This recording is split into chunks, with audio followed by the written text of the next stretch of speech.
was fabulous. Thank you, Michelle. Yeah. Thank Michelle, you. Thank Thank you. you. Michelle, I have a question. The Ram says you eat kazayit of a karpas.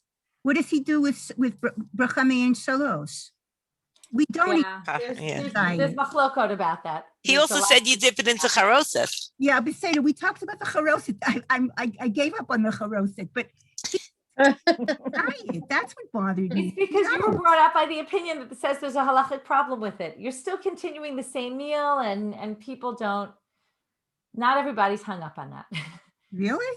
Opinions about it halachically. I don't remember all the details, but I know that there's different opinions about it halachically, about whether, if you're continuing within the same thing, then it's okay.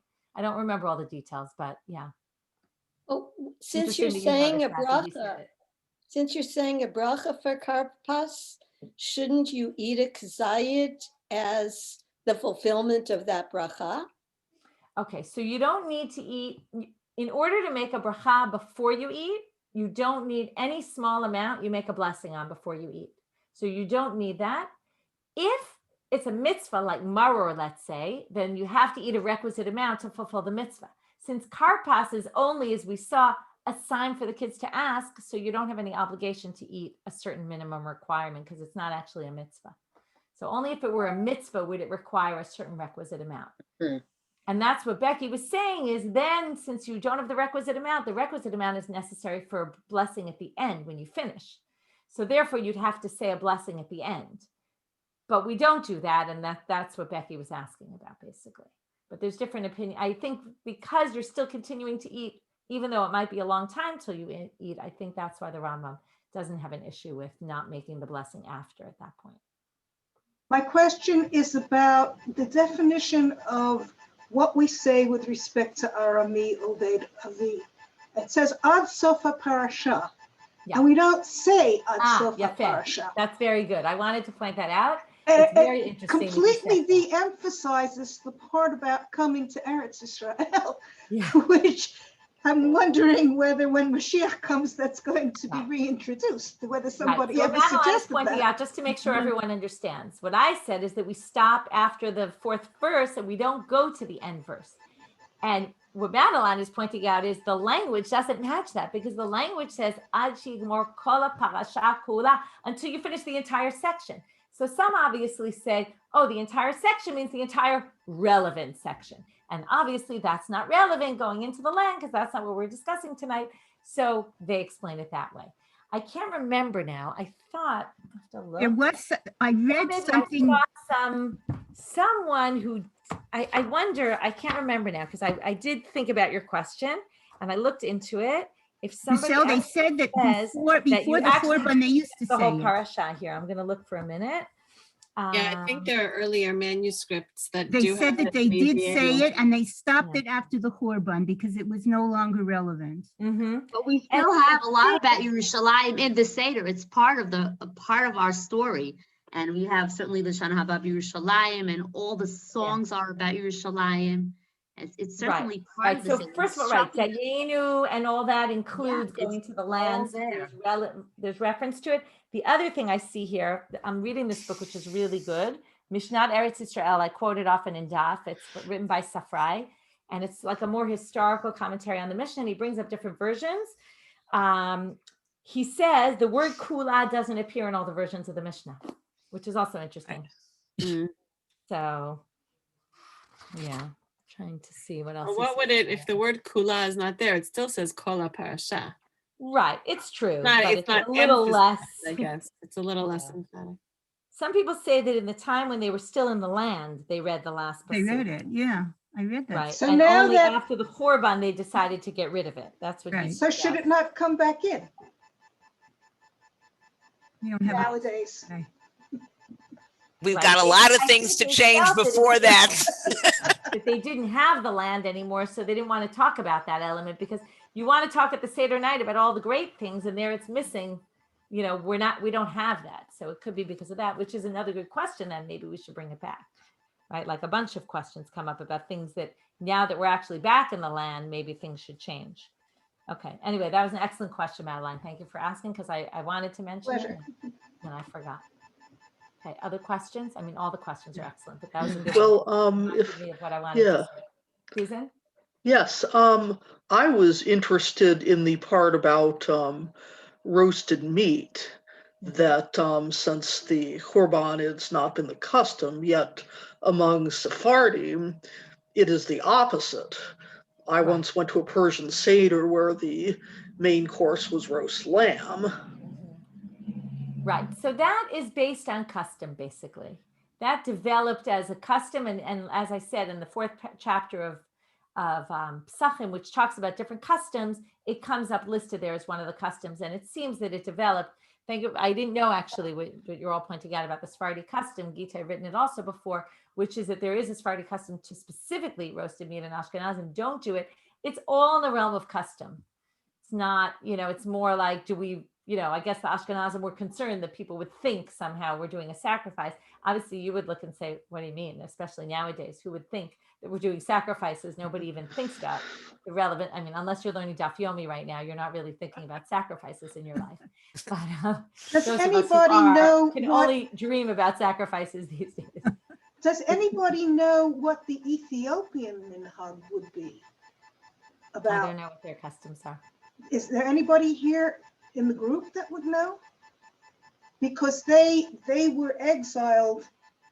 A lot of would have preserved some of the old minhagim. It would be interesting to find out. Yeah. I can make a note to try and find that out. Michelle, I had a question, if we're talking about the difference between the purpose, like if we're telling the whole, which part of it is telling the story? Do the Mefarshim differ in, we were saying like the importance is to ask questions. Is it an open question or is it a formulated? We come to the Haggadah, we have a very formulated text. Yeah. And I know that there are many people who are like, very makbid to read that formulated text from start to finish. And other people pass it around the table and people tackle different parts and they come back together. Is there discussion of, would you also put that in the realm of minhag? In other words, the way that developed as to whether, not in terms of like whether or not it's engaging, just in terms of whether or not like, Do you need I to don't say know, all the growing words? up in my family, like everybody sort of recites it and then you stop. And in my husband's family, different people take on different paragraphs and not everybody reads necessarily every word, but you're participating in the whole text at once. So I just, Right. but then like, I always have my brother who sits there and recites the whole thing, so it's just interesting to me, like to think about whether or not that's obligatory. It's exactly the questions that we asked tonight. In my It's husband's exactly family, that, and it's one of those things that clearly was not what it was originally intended to be. And it changed over time. And it's classic for tefillah. Think about it, right? Avram, we model our prayer after Avram, let's say. He didn't pray the way we prayed. He didn't say the words we said. Right now we're crazy. These are the words and this is what you say. And, but it shows a shift in Judaism in general, right? That we shifted to this recitation type thing. And it was a shift that happened. And the Haggadah is part of that shift. But Now, it could also be part of their education. Or not is a good question. It's not so clear whether this needs to have shifted or not necessarily, but it clearly did shift. And some people do view it as every word. And I'm sure there's reasons to say yes to that approach, and there's reasons to say yes to the other approach also. But it could also be the level of people's education. They didn't necessarily know, they need, what am I going to say? I'm an Amoritz. So like, here's a text.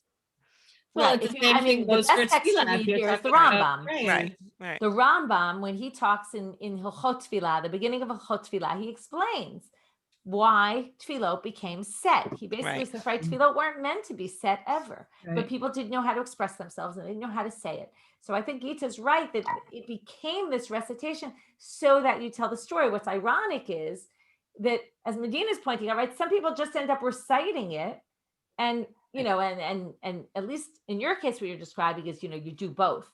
But some people, it just becomes, you recite, you finish, you eat, and that's your, your main part is the meal, not, you kind of get through the recitation part.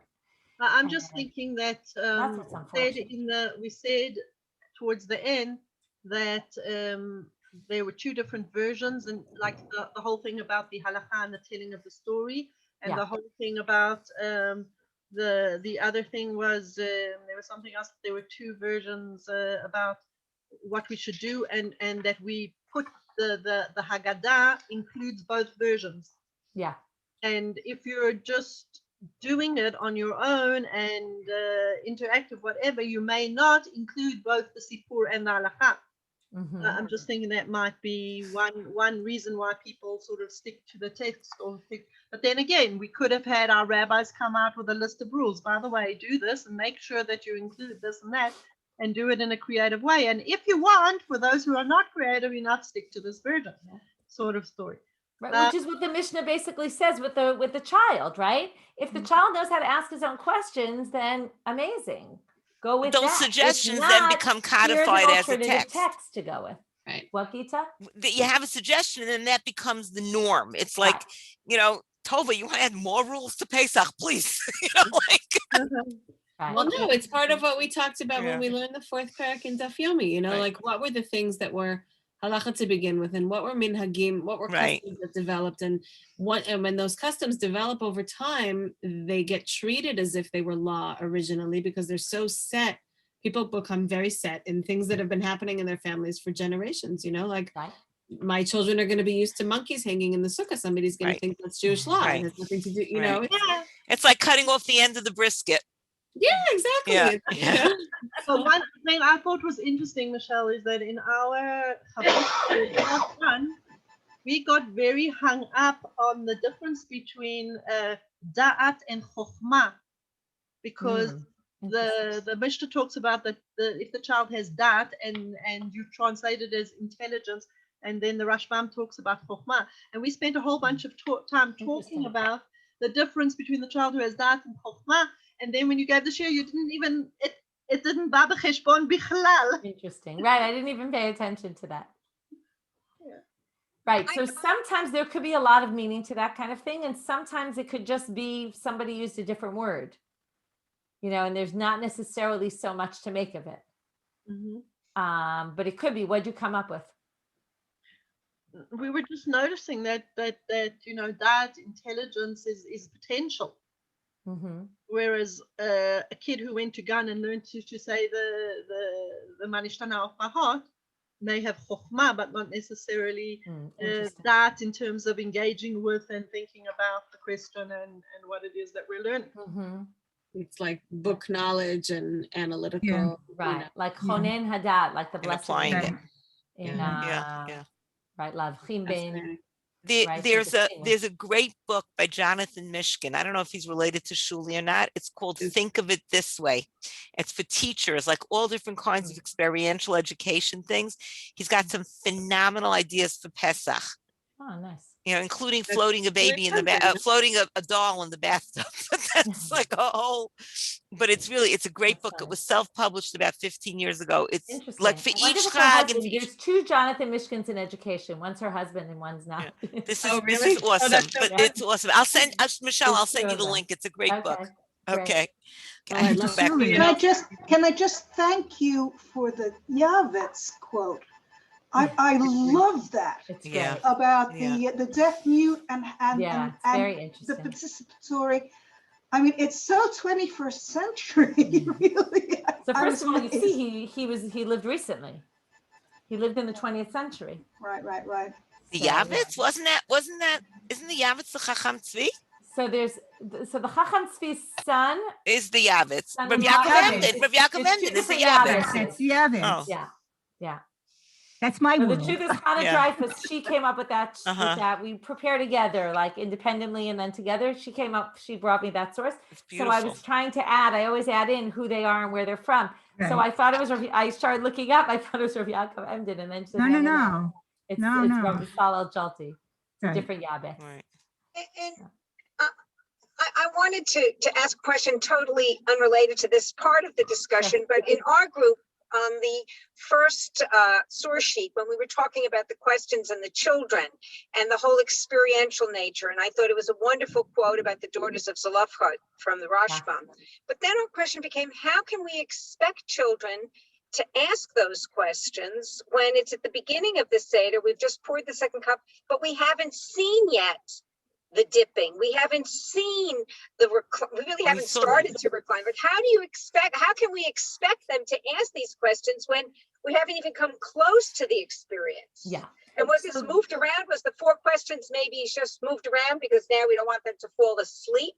I mean, we were trying to focus so on that's why I actually think that is one of the proofs for the fact, and that's why I pointed it out from the other perspective, but I should have pointed it out like what you said also, which one of the things I didn't get to, which is what's the significance of the order, which I think is interesting, another whole discussion. Okay, so the order could have changed? Well, the order's different. If you look at the chart, the order's different in all 3 places, which is interesting. Not the order of where you say it. It's just the order of how you say it. And some of them is designed by the order of how they take place in the Seder and how much you notice them. Chametzu Matzah, you already notice Erev Pesach, right? Right. Everybody notices that. Right. And then the dipping is in the beginning because you dip the karpas, even though you haven't yet dipped the second one. So it's tricky. Now, I think that your question is what leads me to be more convinced that this was a formula for those who didn't know to ask, but that really you're supposed to ask, you got nuts and the klayot ve'egozim that they gave out, and you moved the table. What do you mean? Why'd you just move the table? Didn't we just come to sit down? Why are you taking off the Seder plate? Why'd you just pour the second cup of wine? Those are the things that get the kids engaged. If it's not working, then you have to start spelling everything out and say, hey, listen, wake up. This night is different because of this is what's going to happen. It's like preparing your kids. You go to these, I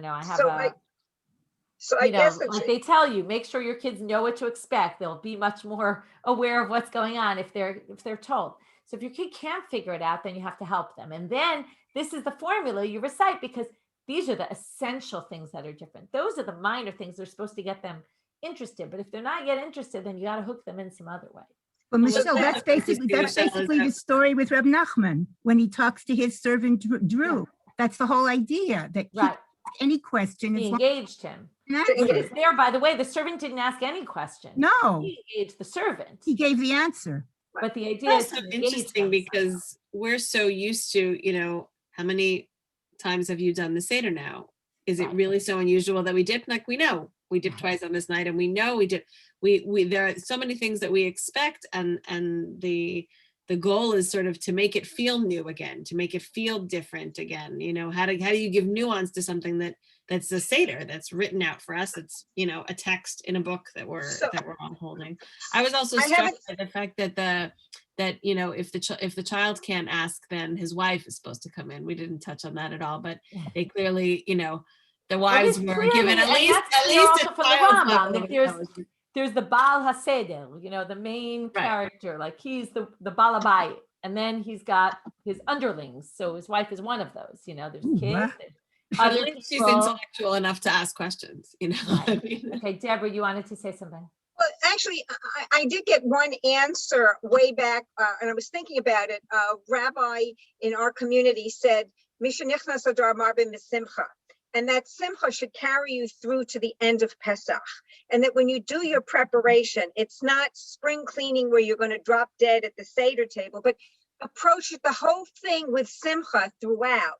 And if you do it throughout that way, and maybe that's also about getting the kids engaged, is that if they don't see this as a torturous act for mom, but rather, I'm enjoying this, it isn't something that maybe that's how we can engage them. I don't have the answer, but I just think we should approach the preparation. I think if we give the kids the chance, I know that our Seder has changed since my grandchildren have grown up. Okay, they take over the Seder and we let them. In other words, it's not absolutely anymore. We're not talking about the philosophical God knows what that I grew up with. It's a totally different Seder, and they're really at the Merkaz, and we let them do that. And they prepare, the older ones prepare, and even the younger ones, they make skits, they play with their Lego. They do all kinds of things that in my life I wouldn't be able to do. And our Seder has changed. So, once they're at the Merkaz, they take over, they do what they want to do. They make up questions, they have quizzes. I mean, if my father saw this, I think he'd turn over in his grave again. But that's the way they are. And we You enjoy have the it. approach that you have to talk about the Hilchot Pesach probably all night, right? The Simcha. I grew up Okay. that way. Speaking of all night, we're going to end. Giselle, thank you very much. This Thank was you very being much. evening. Thank you all very for much. joining. Thank you. Thank you. See you And later. Everybody tomorrow. Have a good day. We'll see you Bye, tomorrow. See you guys. tonight. Prepared constellations and all sorts of hard to understand things that I have to go make sense of right now. So Okay, thanks a lot.